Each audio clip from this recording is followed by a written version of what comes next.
नमो भगवते वासुदेवाय। ॐ नमो भगवते वासुदेवाय। ॐ नमो भगवते वासुदेवाय। नारायणं नमस्कृत्य नरं चैव नरोत्तमं देवीं सरस्वतीं व्यासं ततो जयमुदीरये।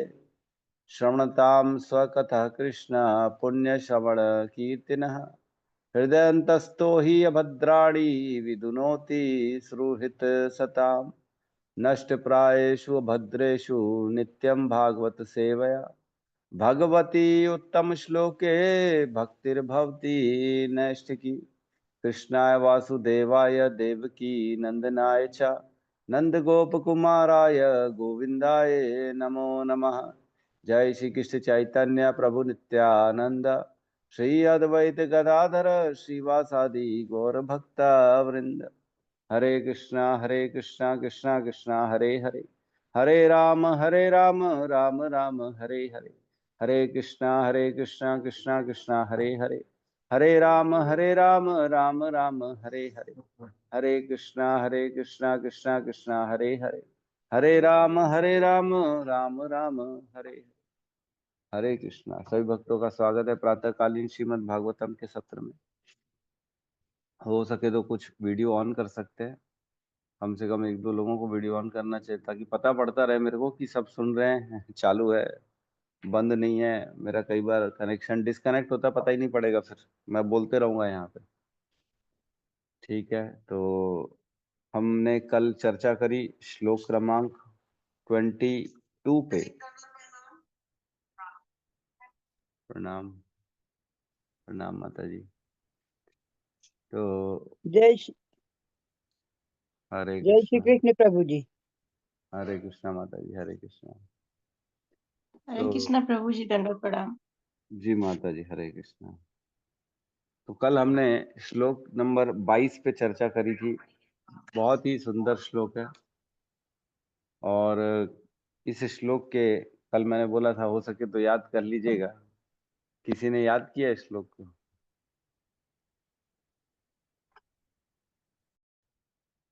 तो श्लोक बड़ा सुंदर है।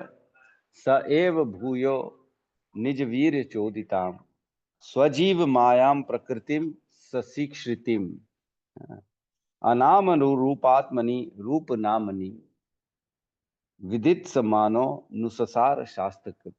मतलब ये जो कौरवों की नारियां हैं, जो रॉयल लेडीज हैं, जो छतों पे चढ़ गई हैं, वो भगवान के ऊपर पुष्प वर्षा कर रही हैं और ये बातें कर रही हैं, ये बोल रही हैं। बहुत सुंदर है, कल हमने पढ़ा था। स एव भूयो निज वीर चोदिता, मतलब यही है वो कृष्ण। ऐसे उंगली दिखा के यही है वो कृष्ण, यही है, यही है, यही है वो कृष्ण। कौन है? जो जो अपनी शक्ति से, इस श्लोक के बारे में हमने बताया, सप्रपंच अवस्था के बारे में बताया है ना। सप्रपंच अवस्था मतलब जब सृष्टि हो जाती है उसके बाद भी यही रहते हैं, सृष्टि के पहले भी यही रहते हैं। स्व स एव भूयो निज वीर चोदिता। खैर ठीक है, हम इसके श्लोक में नहीं जाते। तब श्री भगवान ने अपने अंश स्वरूप जीवों को नाम तथा रूप प्रदान करने की इच्छा से उन्हें भौतिक प्रकृति के मार्गदर्शन के अंतर्गत कर दिया। भौतिक प्रकृति उनकी ही शक्ति से पुनः सृष्टि करने हेतु सक्षम होती है। तो इसमें आपने तात्पर्य पढ़ा? सबने तात्पर्य नहीं पढ़ा होगा, ठीक है। तो मैं एक पैराग्राफ पढ़ रहा हूँ, लास्ट, सेकंड लास्ट वाला। वस्तुतः आध्यात्मिक स्फुल्लिंग रूपी जीवों का कोई भौतिक नाम या रूप नहीं होता, लेकिन भौतिक रूपों तथा नामों में भौतिक शक्ति पर प्रभुत्व जताने की इच्छा पूर्ति के लिए उन्हें ऐसे झूठे भोगों का अवसर प्रदान किया जाता है, और साथ ही साथ उन्हें शास्त्रों के माध्यम से वास्तविक स्थिति को समझने का अवसर भी दिया जाता है। मतलब बेसिकली हमारा कोई नाम कोई रूप नहीं होता आत्मा का, वो तो हमेशा अपने जो है एक ही स्वरूप जो है भगवान के सेवक के रूप में रहता है। लेकिन चूंकि हम इच्छा करते हैं इसलिए हमारे को यहाँ पे भेजा जाता है हमारे को एक नाम दिया जाता है, एक रूप दिया जाता है, एक हमारे को पदवी दी जाती है, एक हमारी आइडेंटिटी बनाई जाती है, ताकि हम भोग भोग सके, है ना। जब तक हम ये भूलेंगे नहीं कि हम कौन है, तब तक हम जो है ना भोगेंगे नहीं। इसलिए यहाँ पे भेजा जाता है और हमें भुला दिया जाता है कि आप कौन हो। अगर आपको मालूम रहेगा कि मैं इसका पुत्र हूँ, तो हृदय में यही आएगा ना कि ये मेरे पिता है, मैं इनकी सेवा करूँ। जिस दिन ये भूल जाएंगे कि ये मेरा पिता है, तो उस दिन फिर खुद ही बोलेंगे, अच्छा अब तो मेरा कोई है ही नहीं, बाप नहीं है, मैं ही सबका बाप हूँ। ऐसी वाली भावना आ जाएगी। तो इसलिए भुला दिया जाता है कि कृष्ण तुम्हारे परम पिता हैं और कृष्ण की शक्ति से सब कुछ चल रहा है, ये भुला दिया जाता है और इस संसार में भेज दिया जाता है। और कह रहे हैं, मूर्ख तथा भुलक्कड़ जीव सदैव झूठे रूपों तथा झूठे नामों में व्यस्त रहते हैं। झूठे नाम और झूठे रूप, केवल नाम, देखो कितना बड़ा इंपॉर्टेंट है नाम। अगर कोई बोल दे कि जो है नाम अगर ले जलेबी, तो जलेबी का स्मरण आ जाता है ना। और अगर हम जलेबी खिला दें आपको और बोले इसका कोई नाम नहीं है, तो कैसे स्मरण करोगे? कुछ ना कुछ तो उसका नाम रखना ही पड़ेगा आपको, तभी उसकी स्मरण आएगी शक्ति, हमारे उसका रूप तभी आपको ध्यान आएगा जब उसका नाम लिया जाएगा। जलेबी बोलने से तुरंत उस जलेबी का रूप स्मरण आ जाता है। जैसे अगर हम माधुरी दीक्षित बोले, तो माधुरी दीक्षित तुरंत दिमाग में आ जाती ना, उसका नाम है, उनका रूप है, तो तुरंत उनका पूरा का पूरा रूप उनके अब हमारे आंखों के सामने आ जाएगा, है ना। जब तक नाम नहीं रहेगा तो उसका रूप भी स्मरण नहीं हो पाएगा। केवल कई लोग तो नाम के पीछे इतने पागल है कि ब्रांडेड जो होती है ना, केवल नाम होता है ना। आजकल हम देखते बड़े बड़े लोग लीवाइस, रैंगलर, है ना, एडिडास, रीबॉक, ये सब क्या है? ये केवल नाम ही तो है, और क्या है। अपना नाम प्रदर्शन करने के लिए लोग उसके लिए ज्यादा ज्यादा पैसा खर्चा करते हैं कि नाम दिखना चाहिए, मैंने क्या पहना है, मैंने क्या पाया है, मेरा नाम सबसे अलग होना चाहिए। अपने आप को लोग उच्च नाम के साथ जोड़ना चाहते हैं। तो नाम बहुत इंपॉर्टेंट है यहाँ पे। आधुनिक राष्ट्रवाद ऐसे झूठे नामों तथा झूठे रूपों की चरम परिणति है। मनुष्य झूठे नाम और मिथ्या रूप के पीछे पागल बने रहते हैं। किन्हीं परिस्थिति में प्राप्त शरीर के रूप को वास्तविक मान लिया जाता है और इस प्रकार से प्राप्त नाम भी अनेक वादों तथा नाम पर शक्ति का दुरुपयोग करने में बद्ध जीवों को मोहित करता है। जैसे हम हिंदुस्तान में पैदा हुए, ठीक है, क्या कोई पाकिस्तान गया हमारे यहाँ से? कोई नहीं गया, है ना। क्या किसी ने पाकिस्तानी ने कोई आके आपके साथ दुश्मनी करी है? कोई आपको मारा पीटा है? नहीं है। लेकिन फिर भी हृदय में एक ये भावना बनी हुई है कि पाकिस्तान हमारा दुश्मन देश है। चाइनीज अच्छे लोग नहीं होते हैं, क्यों? आपके साथ तो कोई बुरा किया नहीं, लेकिन एक नाम जुड़ा हुआ है और उस नाम का प्रभाव है इतना कि हम जानते हैं जो भी चाइनीज है वो अच्छा नहीं है, जो पाकिस्तानी है वो तो एक नंबर का बदमाश है, एक नंबर का जो है बेकार आदमी है। तो ये आइडेंटिटी कैसे बनी है? नाम से बनी। तो नाम और रूप ये तुरंत स्मरण आ जाता है, हम उनके बारे में चिंतन करते हैं, है ना। और कह रहे, तथापि शास्त्र वास्तविक स्थिति को समझने हेतु संकेत प्रदान करते हैं, किंतु लोग विभिन्न देश काल के लिए श्री भगवान द्वारा निर्मित शास्त्रों से शिक्षा ग्रहण करते हेतु कतराते हैं। तो शास्त्र भगवान ने बनाया इसीलिए ताकि हम वास्तविक चीजों को समझें कि हम मनुष्य नहीं हैं, हम सनातन आत्मा हैं और भगवान के अंश हैं, है ना। ये केवल प्रकृति के गुणों के द्वारा कोई आज अच्छा दिख रहा है, कोई बुरा दिख रहा है, कल हम जो है हो सकता है मृत्यु हो जाए, हम ही उन्हीं के बीच में पैदा हो जाए, फिर हम इंडिया को बुरा बोलेंगे, इंडिया वाले दुश्मन है। आज पाकिस्तान दुश्मन है, कल पता लगा पाकिस्तान में ही जन्म मिल गया और जन्म शरीर मिल गया पाकिस्तानी, और फिर इंडिया को दुश्मन दुश्मन कह रहे हैं। तो ये क्या बात है? ये केवल समय काल की परिस्थिति है। तो हम सब शरीर है, इस ये देखना चाहिए, ना कि गुणों के प्रभाव को ज्यादा देखना चाहिए। उदाहरणार्थ, श्रीमद् भगवत गीता प्रत्येक मानव के लिए पथ प्रदर्शिका है, लेकिन भौतिक शक्ति के दैविकी जादू से वे श्रीमद् भगवत गीता द्वारा बताई गई जीवन शैली को नहीं अपनाते। जिसने श्रीमद् भगवत गीता के सिद्धांतों को पूर्ण रूप से समझ लिया है, उसके लिए श्रीमद् भागवतम स्नातकोत्तर अध्ययन का विषय है। तो बता रहे हैं कि श्रीमद् भगवत गीता जीवन शैली जीने की सारा गाइड करती है कि जीवन जीना कैसे, है ना।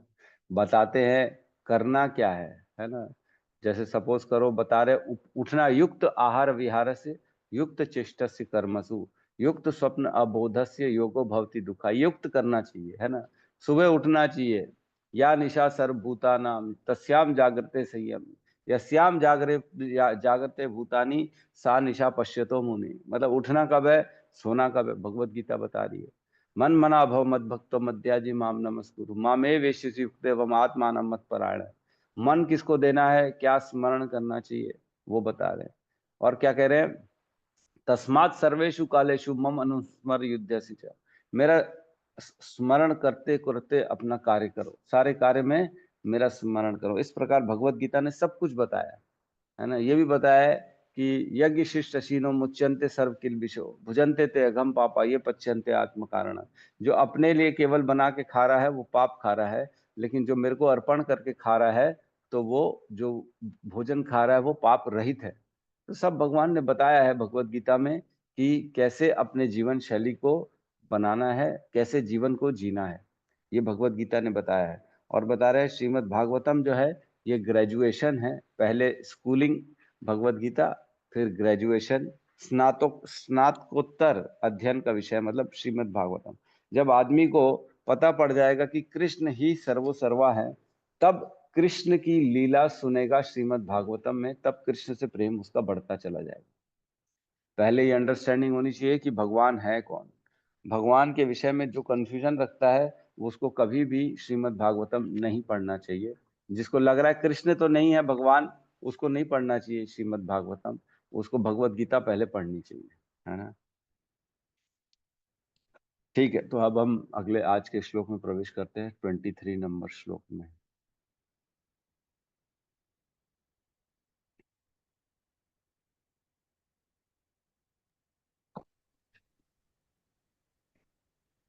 क्लियर है जी।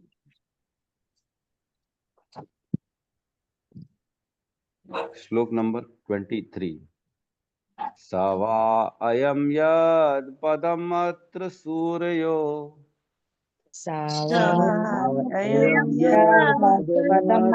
पदमात्रसूरयो जितेन्द्रिया निज निर्जितात्मरीश्वरः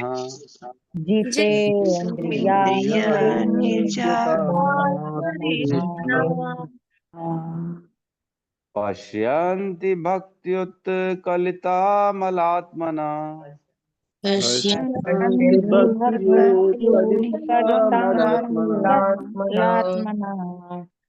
नन्वेष सत्वं परिमार्ष्टुमर्हति।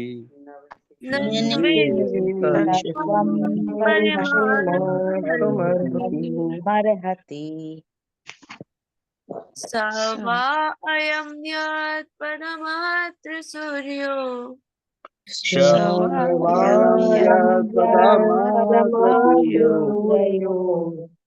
जितेन्द्रियानिर्जितमात्मरीश्वरः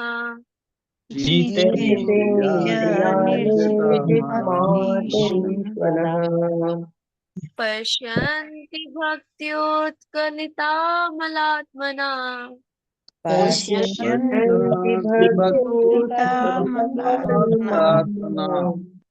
नन्वेष सत्वं परिमार्ष्टुमर्हति।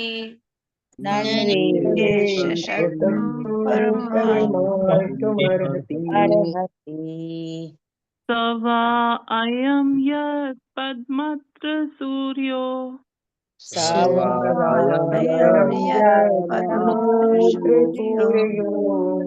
जितेन्द्रिया निर्जितमात्रऋषभिन्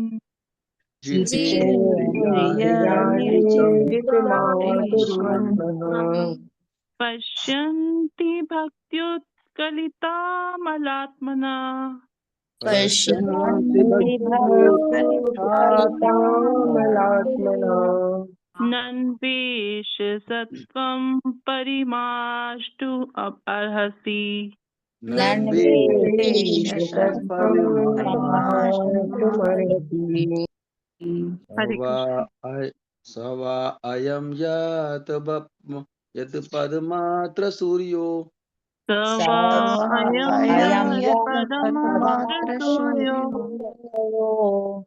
जितेन्द्रियानिर्जितम् आत्मरीश्वरः जितेन्द्रियानिर्जितमात्मनिष्ठः पश्यन्ति भक्त्युत्कलिवात् कलिता आत्मना पश्यन्ति भक्त्युत्कलितात्मना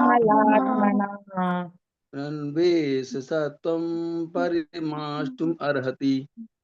नन्वेष सत्वं परिमाष्टुमर्हति। हरे कृष्णा। हरे कृष्णा। बहुत सुंदर श्लोक है, कोई और भी पढ़ेगा? सा वा अयं यत् पदमात्र सूरयो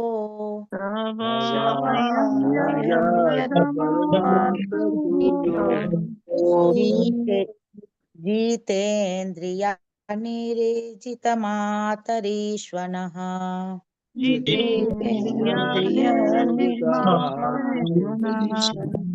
पश्यन्ति भक्तियुक्तलितामलात्मना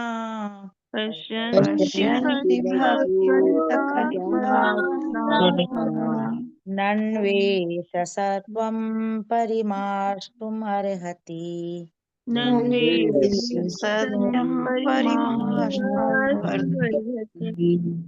हरे स कृष्ण। वा अयं यत् पदमत्र सूर्यो सा वा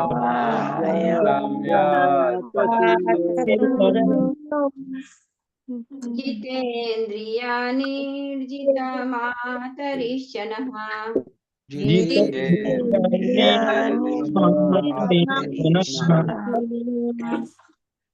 पश्यन्ति भक्तियुक्ता कलितामलात्मना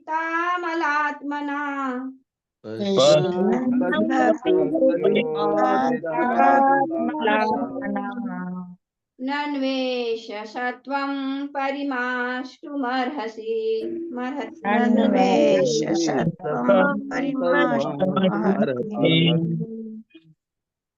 अनुवाद। ये वे ही पूर्ण पुरुषोत्तम भगवान हैं जिनके दिव्य रूप का अनुभव महान भक्तों द्वारा किया जाता है। वे जो सुदृढ़ भक्ति द्वारा तथा जीवन एवं इंद्रियों पर पूर्ण संयम द्वारा भौतिक चेतना से पूर्ण रूप से विशुद्ध हो चुके हैं, अस्तित्व को विमल बनाने का यही एकमात्र मार्ग है। ओम ज्ञानतिमिरन्धस्य ज्ञानाञ्जनशलाकया चक्षुरुन्मीलितं येन तस्मै श्रीगुरुवे नमः। श्रीचैतन्यमनोभीष्टं स्थापितं येन भूतले स्वयं रूपः कदा मह्यं ददाति स्वपदान्तिकम्। वन्देऽहं श्रीगुरु श्रीयुतपदकमलं श्रीगुरून् वैष्णवांश्च श्रीरूपं सागरजातं सहगण रघुनाथान्वितं तं सजीवं साद्वैतं सावधूतं परिजनसहितं कृष्ण चैतन्यदेवं श्री राधा कृष्ण पादान सहगण ललिता श्री विशाखान्वितांश्च। हे कृष्ण करुणा सिंधु दीनबंधु जगतपते गोपेश गोपिका कांता राधा कांत नमस्तुते। तप्त कंचन गौरांगी राधे वृंदावनेश्वरी वृषभानुसुते देवी प्रणमामि हरिप्रिये। वाञ्छाकल्पतरोभश्च कृपा सिन्धुभ्य एव च पतितानां पावनेभ्यो वैष्णवेभ्यो नमो नमः। नमो विष्णुपादाय कृष्णपृष्ठाय भूतले श्रीमते भक्तिवेदांत स्वामीति नामिने। नमस्ते सारस्वते देवे गौरवाणी प्रचारिणे निर्विशेष शून्यवादी पाश्चात्य देश तारिणे। जय श्री कृष्ण चैतन्य प्रभु नित्यानंद श्री अद्वैत गदाधर श्रीवासादि गौर भक्त वृंद। हरे कृष्णा कृष्णा कृष्णा हरे हरे हरे राम राम राम हरे हरे कृष्णा। बहुत ही सुंदर श्लोक है, बहुत अत्यधिक सुंदर श्लोक। सोचो, कुरु नारियों, कुरुओं की स्त्रियों को इतना ज्ञान है, हद है, ये तो हद है। हमारे यहाँ के तो पढ़े लिखे बड़े से बड़े साइंटिस्ट हो, क्यों ना पीएचडी कर लिया हो, क्यों ना बहुत बड़े डिग्री होल्डर हो, उसको भी ज्ञान नहीं। यहाँ की स्त्रियों को ज्ञान है। ये ज्ञान जो मूलभूत ज्ञान होना चाहिए वो स्त्रियों को भी है, जो सीढ़ी ऊपर छत में चढ़ के बातें कर रही है। क्या बातें कर रही है? स वा अयम यत पदमत्र सूर्यो। सवा, सवा मीन्स अरे यही है वो यही है, बार बार वो यही कृष्ण जो जा रहा है, जो खड़ा है हमारे सामने, छतों से देख पा रही है, ये वही है। कौन है वो? बार बार यही बोल रही है। सोचो, अगर कोई आपके गली में आ जाए प्रधानमंत्री मोदी, है ना, और छत से खड़े रहे, अरे भाई ये तो वही है प्रधानमंत्री हमारे यहाँ का, अरे मोदी है, मोदी आया, देखो देखो देखो। टीवी में दिखता है जनरली, बाकी तो कभी दिखता नहीं। मोदी आ गया, गली में आ गया हमारी, बताओ हम लोग कितने खुशकिस्मत है, गली में घूम रहा है हमारे सामने। तो ये वही है सवा, ये वही है कृष्ण फिर से वही निश्चित होकर बता रही है, ये वही है। क्या कर रही है? अयम यत पदमत्र सूर्यो, यह जो मतलब ये वही कृष्ण है जिनको सूर्यो, सूर्यो मीन्स जो बड़े बड़े ज्ञानी होते हैं, देवता होते हैं, है ना। हमने सूर्यो पढ़ा हुआ है। 1.1.1 में भी कहते हैं जन्मादियस्यतो अन्वयात इतरश्च अर्थेषु अभिज्ञ स्वराट तेने ब्रह्म हृदय आदि कवये मुह्यन्ति यत सूर्यो। याद है, उसमें कहा है कि आपने ब्रह्मा के हृदय में ज्ञान उत्पन्न किया है, और ऐसा ज्ञान जो है जनरली बड़े से बड़े विद्वान देवता तक मोहित होते हैं, ऐसा ज्ञान दिया आपने। सूर्यो, सूर्यो मीन्स देवता, ऋषि, महान महान ऋषि, जो ब्रह्म ऋषि है, जो मतलब अनेक अनेक, जैसे वेद व्यास हो गए, या ऐसे ऐसे ऋषि जो महान होते हैं, ऐसे महान ऋषियों का यहाँ पे चर्चा चल रही है। भक्त जो है, बड़े बड़े भक्त होते हैं, उनके बारे में बात चल रही है। स वा अयम यत पदमात्र सूर्यो, मतलब जिनके पदम अत्र, जिनके चरण का दर्शन बड़े बड़े देवता और महान महान ऋषि ही कर पाते हैं। ये पहली लाइन का अर्थ है कि ये वही कृष्ण है जो बड़े बड़े महान ऋषि देवता तक बड़ी मुश्किल से इनको देख पाते हैं। इनके चरणों का दर्शन बड़ी मुश्किल से ही कोई कर पाता है, बड़े सौभाग्यशाली होते हैं। तो ये तो सच है भगवान का दर्शन कौन कर पाता है? जिसने अपने आप को, खैर आगे अभी बताना ठीक नहीं है। तो ऐसे भगवान है ये वही जिनके रूप और जिनके चरण का दर्शन बड़े से बड़े ऋषि, महर्षि, देवता तक बड़ी मुश्किल से कर पाते हैं। आसान नहीं है इनके दर्शन करना। ये वही कृष्ण है जो हमारी गली में घूम रहे हैं। आगे कह रहे हैं सेकंड लाइन में, जितेंद्रिया निज निर्जित आत्मरीश्वर। जितेंद्रिया मीन्स वही लोग दर्शन कर पाते भगवान का जिन्होंने अपनी इंद्रियों को संयमित कर लिया, जिन्होंने अपनी आंखों को कंट्रोल किया है, जिन्होंने अपने कानों को कंट्रोल किया है, जिन्होंने अपनी जीवा को कंट्रोल कर लिया, जिन्होंने अपने नाक को कंट्रोल किया, जिन्होंने अपनी जो है स्किन, त्वचा, स्पर्श, ठंडा गर्म, ये सबको कंट्रोल कर लिया। जितेंद्रिया मतलब पूरी तरह से जिनकी इंद्रियां उनके कंट्रोल में है। क्या हमारी पूरी तरह से इंद्रियां कंट्रोल में है? नहीं है। जीवा तक तो कंट्रोल लोग कर नहीं पाते है ना। उपदेशामृत का श्लोक आता है, वाचो वेगम मनसा क्रोध वेगम, जीवा वेगम उदर उपस्थ वेगम, एतान वेगान यो विषहेत धीर, सर्वाम अपि माम पृथ्वी स शिष्यात्। पूरी पृथ्वी में वो शिष्य बनाने लायक है, गुरु बनने लायक है। कौन? जिन्होंने अपनी इंद्रियों को निग्रह कर लिया। वाचो वेगम, कंट्रोल किया अपने शब्दों पे, क्या बोलना है किसको। हम तो थोड़ा सा क्रोध आ जाता है तो ऐसा गाली निकलती है, अरे गंदा बेकार है, ये है वो है। क्यों? क्योंकि थोड़ा सा क्रोध आ गया। मुंह में कंट्रोल नहीं, जबान में कंट्रोल नहीं, है ना। वाचो वेगम मनसा क्रोध वेगम, मन में ही कंट्रोल नहीं, मन इधर उधर भाग रहा है। चैंटिंग कर रहे हैं तो आधा टाइम तो दुकान में, आधा टाइम पत्नी में, आधा टाइम बच्चों में, आधा टाइम इधर है। मन माला में तो है ही नहीं। तभी तो कहते हैं ना, माला मन से लड़ पड़ी, है ना। कबीर कहते हैं मन का फेर, मन का मतलब माला की मन का तो फेर रहे हो, लेकिन मन तो है ही नहीं माला में।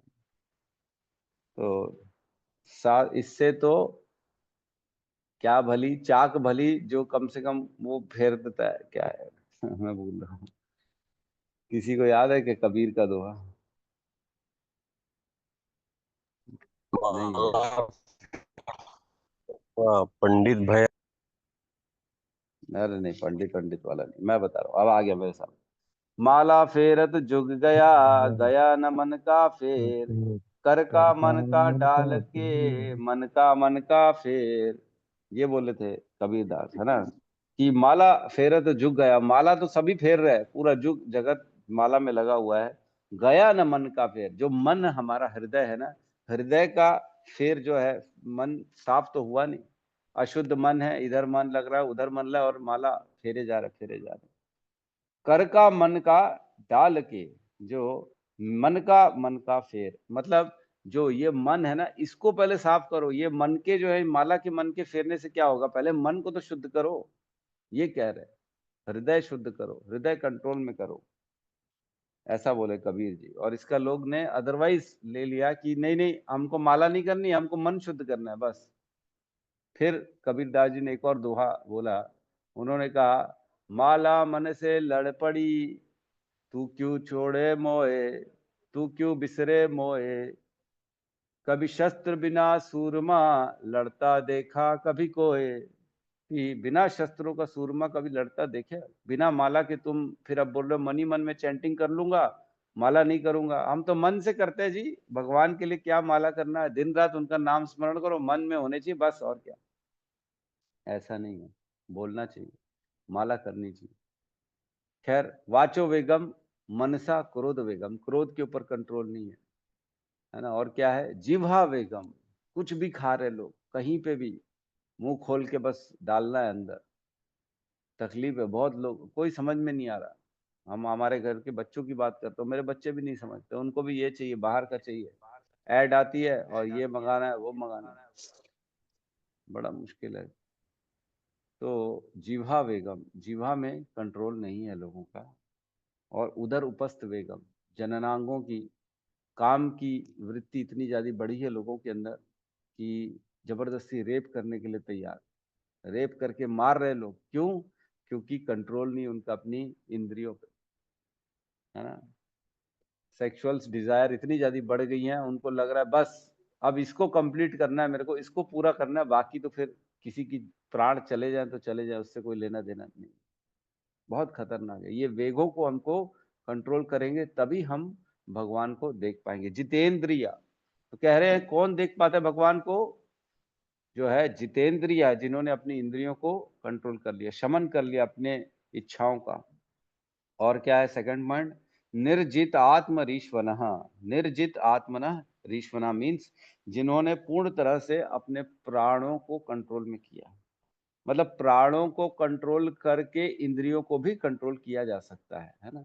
5 प्रकार के प्राण होते हैं, उदान, समान, अमान, क्या क्या क्या क्या होते हैं 5 प्राण, मालूम है कि किसी को?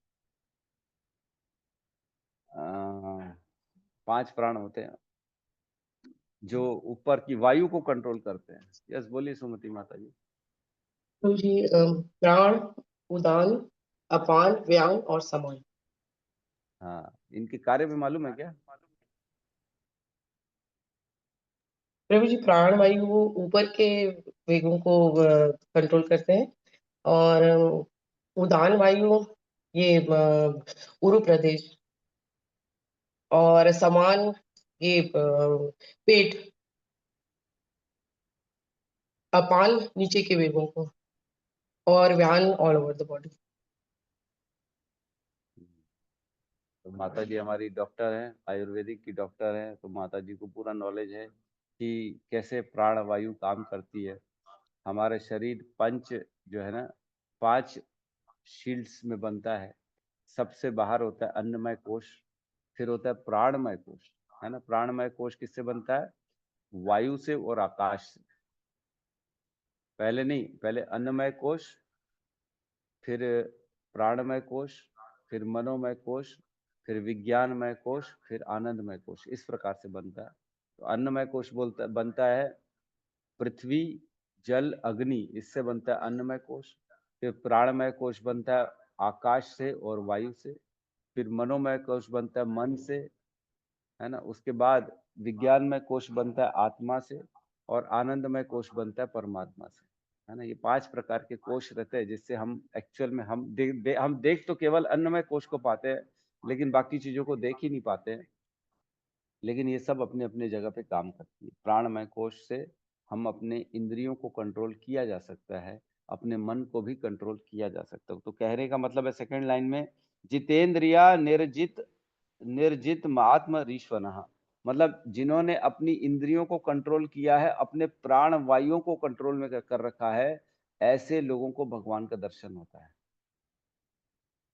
ऐसे लोगों को भगवान का दर्शन होता है। थर्ड लाइन में कहते हैं, तो क्या सिर्फ जिन्होंने इंद्रियों को और प्राणों को कंट्रोल में कर लिया उन सबको दर्शन हो जाएगा? क्या आज जो अष्टांग योग कर रहे हैं, जो अलग अलग लोगों ने तरीके से अपने प्राण वायुओं को वश में कर लिया है, हिमालय में तपस्या कर रहे हैं, क्या उन सबको दर्शन हो जाएगा? तो नहीं नहीं, ऐसा नहीं है, ऐसे सबको दर्शन नहीं होगा। कह रही है दर्शन तो होगा, लेकिन जिसने पश्यन्ति भक्त्युत कलितलात आत्मलामना, पश्यन्ति भक्तियुत कलितामल अमल आत्मनः, मतलब जो उनको दिखाई देता है केवल जो भक्ति की सेवाओं से भगवान का नाम जप कर करके अमल आत्मनः उत्कलित आत्मन अमल आत्मन, उन्होंने ऐसी अपने आप में उत्कंठा ऐसी उन्होंने जागृत कर ली अवस्था जिससे उनका मन और बुद्धि शुद्ध हो चुके। अमल आत्मना, उन्होंने अपने आप को शुद्ध कर लिया भक्ति की सेवाओं के द्वारा। ऐसे व्यक्ति को ही भगवान का दर्शन होता है। और ऐसा व्यक्ति जिसने अपनी इंद्रियों को कंट्रोल कर लिया, प्राणों को कंट्रोल कर लिया है, जो भगवान की सेवा में लग के अपने मन बुद्धि को शुद्ध कर लिया है, भक्ति करता है, ऐसे व्यक्ति को ही ये कृष्ण का दर्शन होता है। जो जा रहे हैं, जो हमारे सामने से जा रहे हैं, इनको बड़े से बड़े महान ऋषि भी बड़ी मुश्किल से देख पाते हैं। जिन्होंने इंद्रियों को संयम कर लिया, जिन्होंने प्राणों को संयम कर लिया, ऐसे लोग बड़ी मुश्किल से देख पाते हैं। और कौन देख पाता है? और वो देख पाता है जिन्होंने भक्ति से अपने मन और बुद्धि को शुद्ध कर लिया है। ये कौन बता रही हैं? ये बता रही हैं जो कुरु नार्यो। तो एक श्लोक आता है भगवत गीता में 18.55, उसमें कहते हैं, भक्त्या माम अभिजानाति यावन अस्मि तत्वतः, है ना, कि भक्ति से केवल मेरे को देखा जा सकता है, भक्ति से ही मेरे को जाना जा सकता है।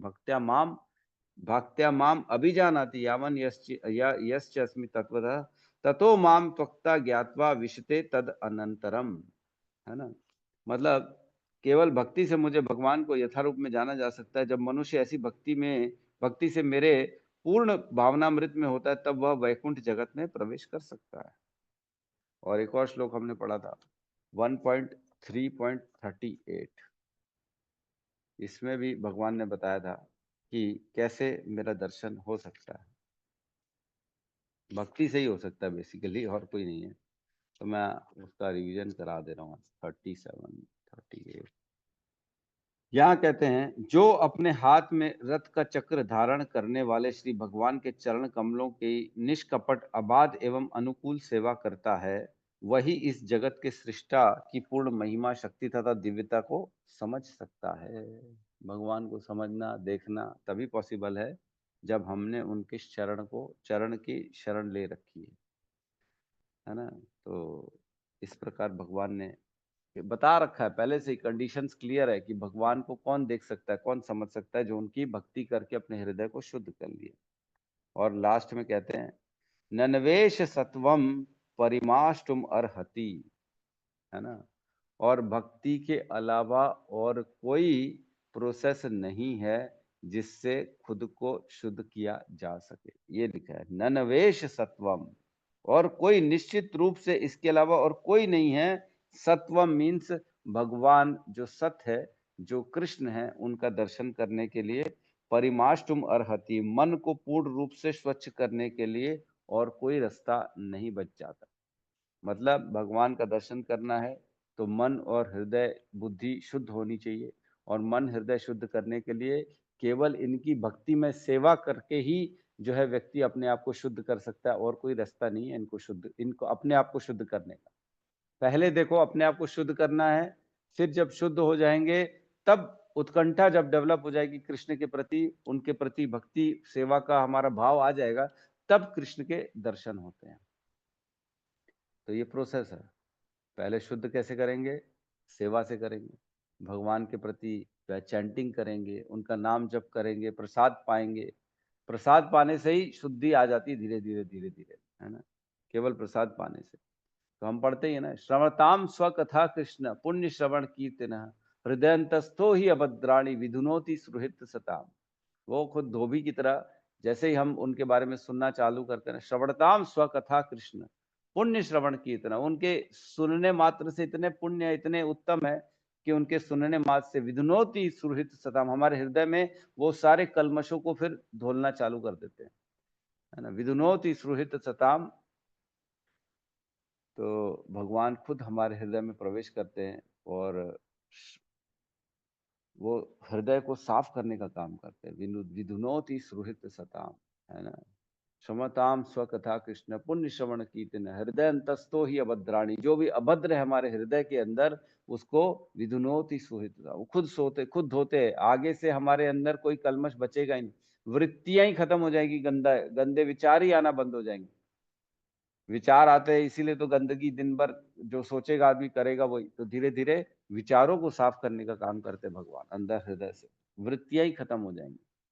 तो ये एक तरह से हमारा जो है प्रोसीजर है भक्ति में आगे बढ़ने का।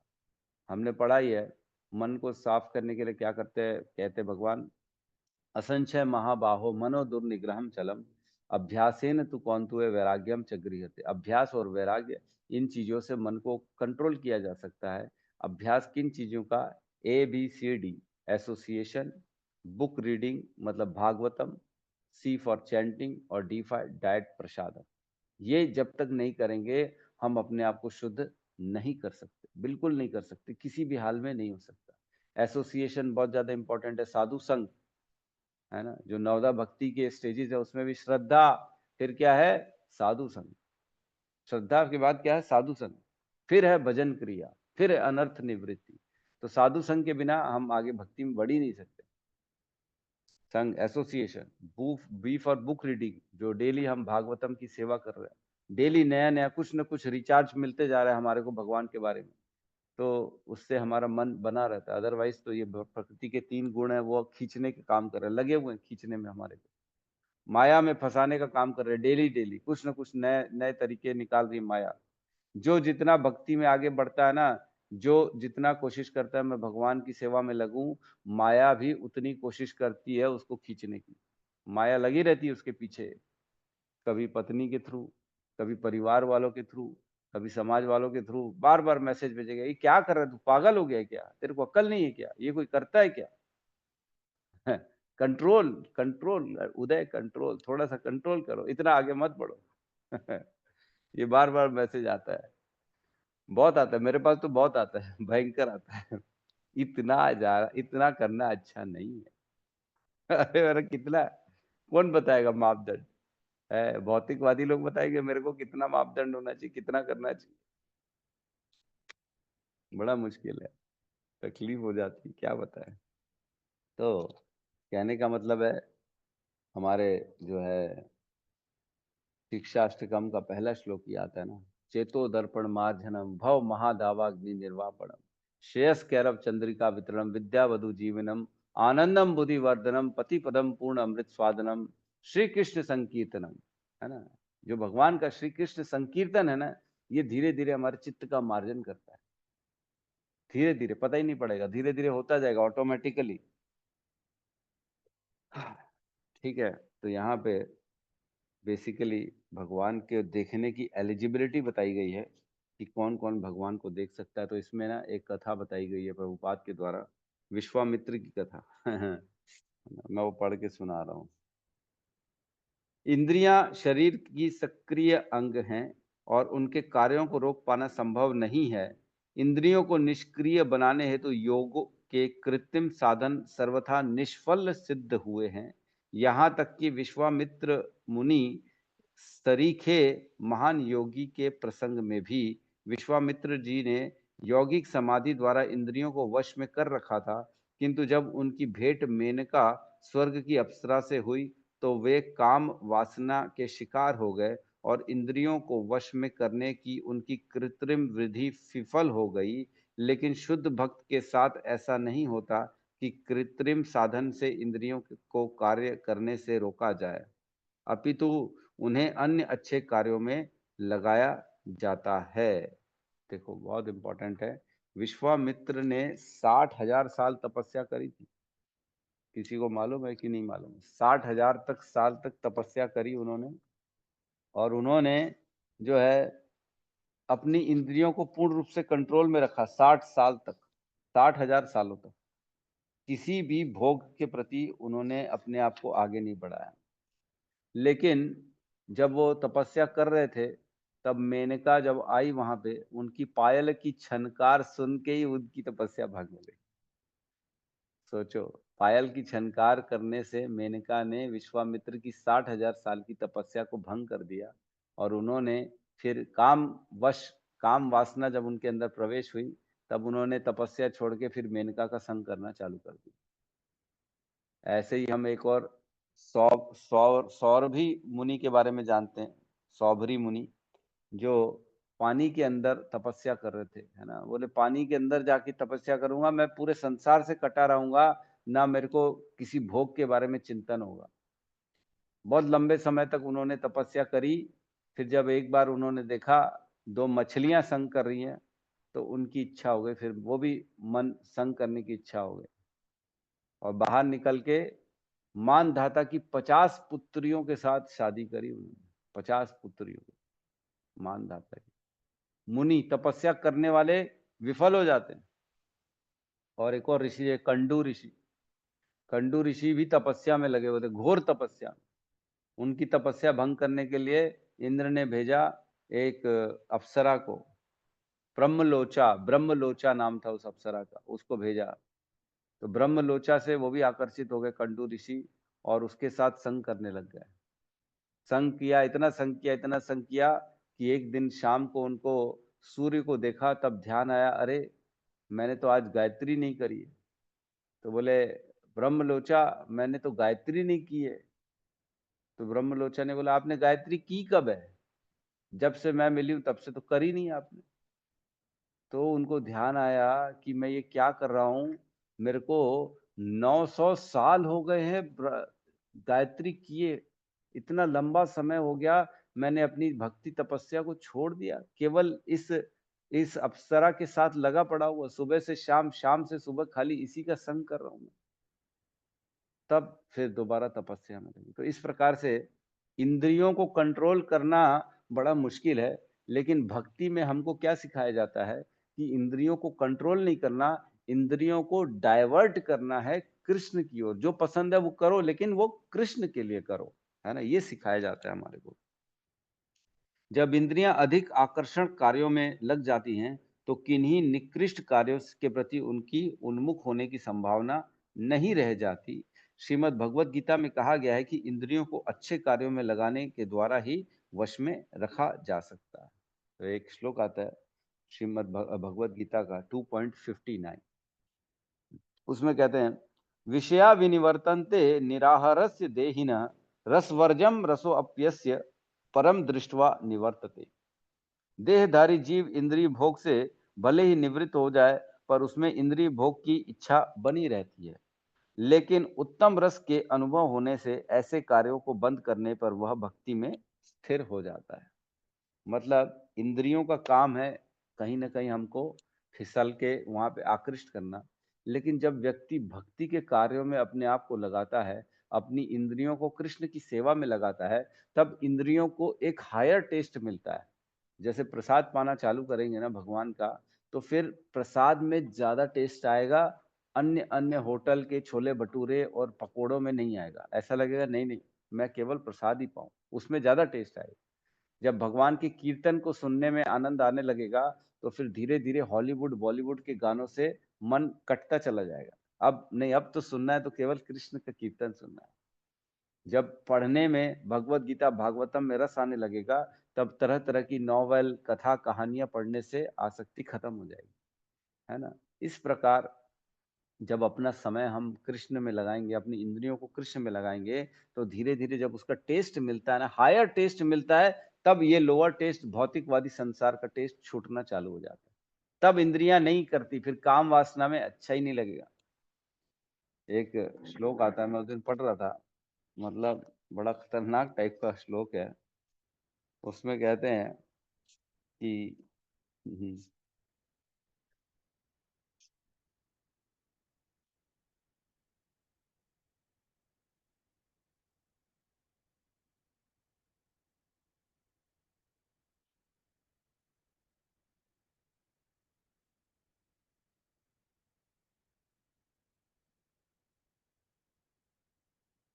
दिख नहीं रहा कहाँ है वो, बड़ा उसमें लिखा था कि जो काम वासना होती है ना, जैसे भक्ति में आदमी लगता है, तो काम वासना एक खुजली की तरह लगती है। एक हमारे गुरु हैं, कोई आचार्य, उन्होंने लिखा है वो कंप्लीट, मैं लिखा हूँ उसको, बट अभी दिख नहीं रहा है मेरे को, कहाँ लिखा मैंने, मेरे पास वो श्लोक लिखा हुआ है, बहुत अच्छा लिखा है उन्होंने। ठीक है, मैं देखता हूँ तब तक। तो यहाँ पे कहने का मतलब है, इंद्रियों को हमको निग्रह करना अति आवश्यक है, क्योंकि इंद्रियों को निग्रह मतलब कंट्रोल करने की जगह हमको उनको कृष्ण की भक्ति में लगाना है। तभी हम इंद्रियों को जब हायर टेस्ट देंगे, तब लोअर टेस्ट के प्रति फिर वो अनासक्त हो जाएंगे। लोअर टेस्ट में उनको फिर मन नहीं लगेगा इतना, उनको लगेगा कि ठीक है, कोई बात नहीं है, कि ये कृष्ण की सेवा से बड़ी कोई सेवा नहीं है। ठीक है, तो यहाँ पे किसी का कोई प्रश्न है तो हम ले सकते हैं।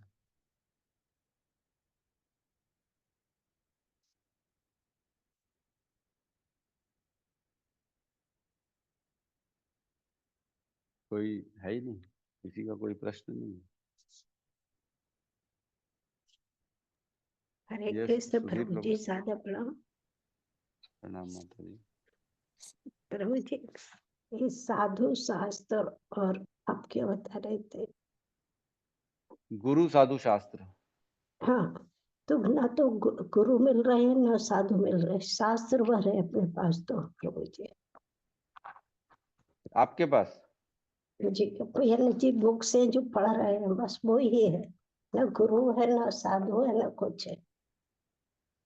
और तीनों में ऐसी से एक ही जगह तो चाहिए।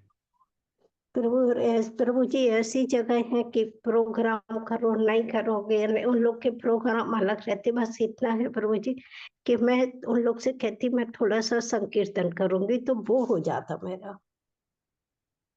माता जी, तीनों में से कोई एक ही चाहिए, एक भी हो तो भी चलेगा, तीनों नहीं चाहिए। गुरु साधु शास्त्र में से जो है आप उसको फॉलो करो, कोई प्रॉब्लम नहीं। तो प्रभु तीनों जी की मैं जगह संकीर्तन कर लेती हूँ तो ठीक है ना प्रभु जी? बिल्कुल बिल्कुल, बहुत अच्छा है, बहुत अच्छा, कोई भी कार्य में लगे। ना, बिल्कुल।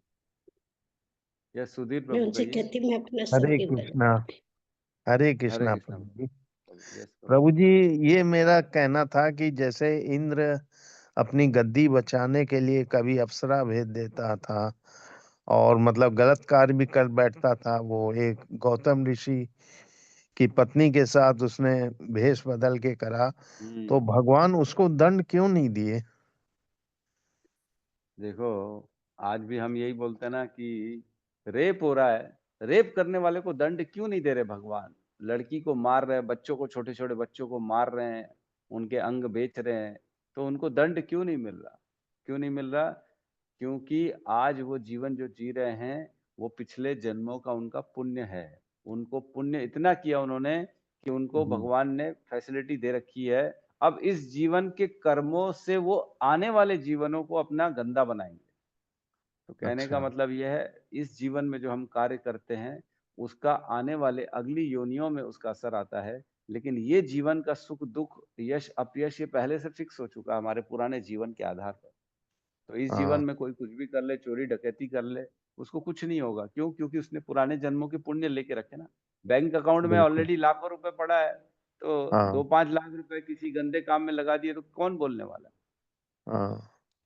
अकाउंट खत्म होगा तब पता पड़ेगा कि ओहो, इकट्ठे जब इस जन्म के भी पाप, पीछे जन्म के भी पाप इकट्ठे हो जाएंगे ना, तब इतनी दुख जी, तकलीफ आना चालू हो जाएगी, तब बेचारा सह नहीं पाएगा।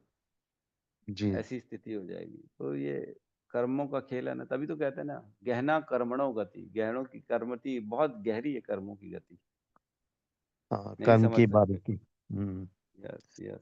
और एक प्रभु जी वो जो खुजली का उदाहरण था, ये भागवतम में ही था, ये श्लोक शायद मैंने पढ़ा था।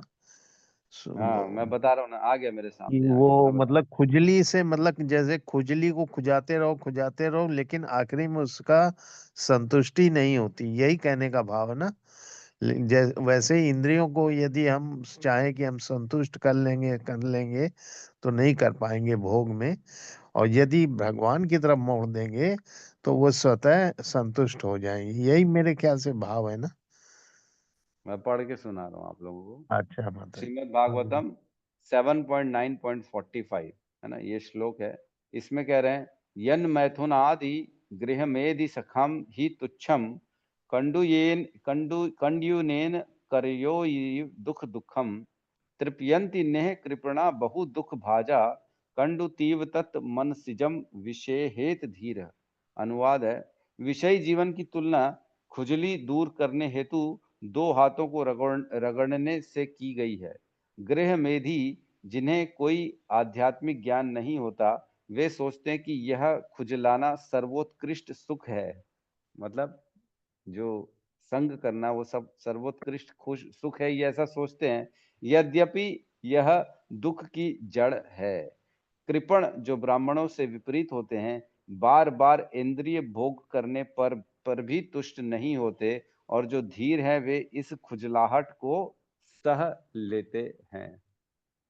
तो ये कहा गया है जो है कि जो मैथुन आदि क्रिया है, जो संग करना है, ये खुजली के समान है। जैसे दो हाथों से ही अपने खुजली करते हैं ना, कोई बॉडी में अंग में कहीं पे प्रॉब्लम हो गई तो हाथों से अपने अंग से दूसरे अंग को रगड़ कर हम अपने आप को तुष्ट करने की कोशिश करते हैं।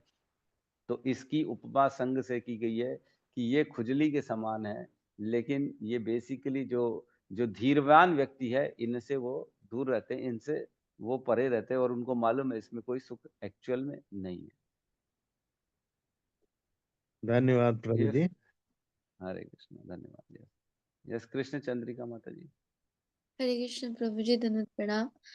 प्रभु जी, जैसे आपने बोला लेक्चर में कि मतलब लोग ब्रांड के पीछे पड़े हैं ऐसे करके, तो मुझे हेमा माता जी ने मैसेज किया कि इस्कॉन के लोग भी ब्रांड के पीछे ही पड़े हैं ऐसे करके, मतलब ब्रांड का वो करते हैं। तो मैंने भी सोचा कि मतलब इस अगर जो रियल भक्त होंगे तो वो तो कृष्ण नाम के ब्रांड के पीछे पड़े होंगे, बाकी का तो पता नहीं।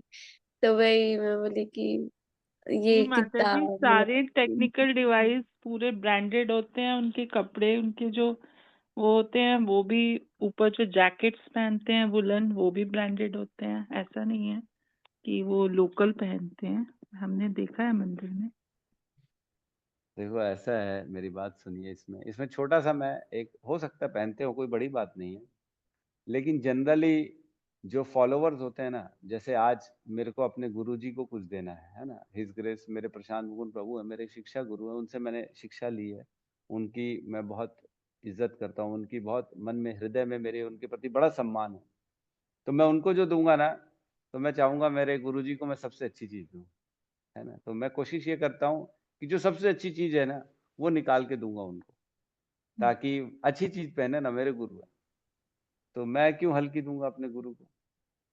अब वो पहनेंगे तो लोग देखेंगे, अरे वाह, ये कम तो नहीं है, ये भी ब्रांडेड पहने हुए है, इनको कौन। तो प्रभु ये जी, हम देखो ब्रांड्स को वो नकार नहीं सकते ना। महाप्रसादम भी इसलिए फेमस हो रहा है, अदानी उसके साथ मिल गया, ब्रांड है अदानी प्लस इस्कॉन महाप्रसादम, है ना। तो ब्रांड को हम ऐसे नहीं कह सकते, सारे ब्रांडेड पीपल ही इस्कॉन में आ रहे हैं। अगर आप देखोगे, इस्कॉन मायापुर में किसने किया सबसे बड़ा डोनेशन, मैं भूल गई उनका नाम, वो भी बड़े अच्छे कंपनी के मालिक एल्फ्रेड हैं। फोर्ड, एल्फ्रेड हाँ, फोर्ड ना, फोर्ड, है ना। फोर्ड तो वो कंपनी के ओनर इस्कॉन भी तो प्रचार करता है जी।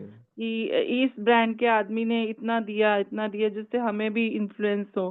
तो इन्फ्लुएंसर जैसे यूज करता है ब्रांडेड पीपल को। नहीं नहीं माता जी, इसमें ऐसे समझ सकते हैं। देखिए, मैंने भी एक कथावाचक से सुना है, मतलब वो हमारे संप्रदाय के नहीं है, लेकिन उन्होंने उनको ना कई हरे हरे कृष्णा। हरे कृष्णा कृष्णा कृष्णा हरे हरे, हरे राम राम राम हरे हरे।